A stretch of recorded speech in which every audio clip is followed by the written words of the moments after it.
You're listening to Mammal Watching with Charles Foley and John Hall. You can find other episodes at mammalwatching.com/podcast. Oh, well, firstly, they do occur at low population density, so your chances of encountering them are going to be slim in any case. But unlike an aardvark, they're quite small, and their first defense is just to lay low. An aardvark will probably run, which gives you a chance of seeing it crossing a road or running off into the bushes. And an aardvark is quite big. It looks like a termite mound, really. You can see it. It's shaped from a mile away, whereas a pangolin, if it's in the grass, it's very low to the ground. You're probably not going to see it, and its eyes are not going to shine for you like a predator might or an antelope might. And well, it might shine, but the eyes are so tiny that you're not going to see that shine.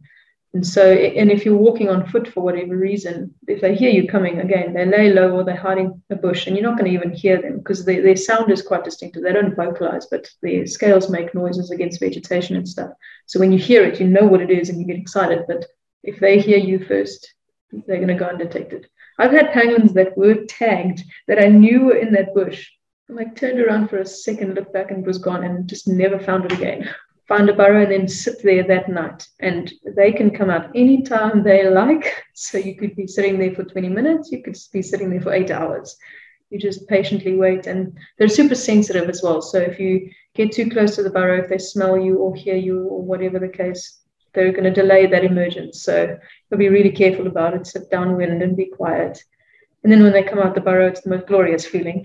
They've all got their own little personalities. They don't all habituate to me or desensitize to me that easily. Some of them take a couple of days. Some of them take several months. So if it's a super relaxed individual, you could probably get to within 4 or 5 meters and watch what they're doing. And they might come sniff your shoes or whatever if they're intrigued or whatever. But others, you might have to stand 20 meters away. And of course, they are sensitive to flashlights. And so if it's a new individual, you have to, again, desensitize them to that light. And so slowly introducing them to light. But once they get used to it, then it's brilliant. Then you can walk with them, alongside them while they're feeding, and they're not bothered. As long as you're not blocking their scent, I suppose. So always staying downwind because that's what they're using to navigate. So stay out of the way and they'll do what they want to do. It's pretty amazing, actually. It's been amazing working on an animal that so little is known, and so pretty much everything that you learn is going to be new, or at least contribute to our understanding of the animals. At the same time, it's a bit tricky because you have nothing to base it on. And so if you find something bizarre, you're like, what do I compare this to? Because they are so bizarre. But if you'd like to listen to the full episode, then visit mammalwatching.com/podcast.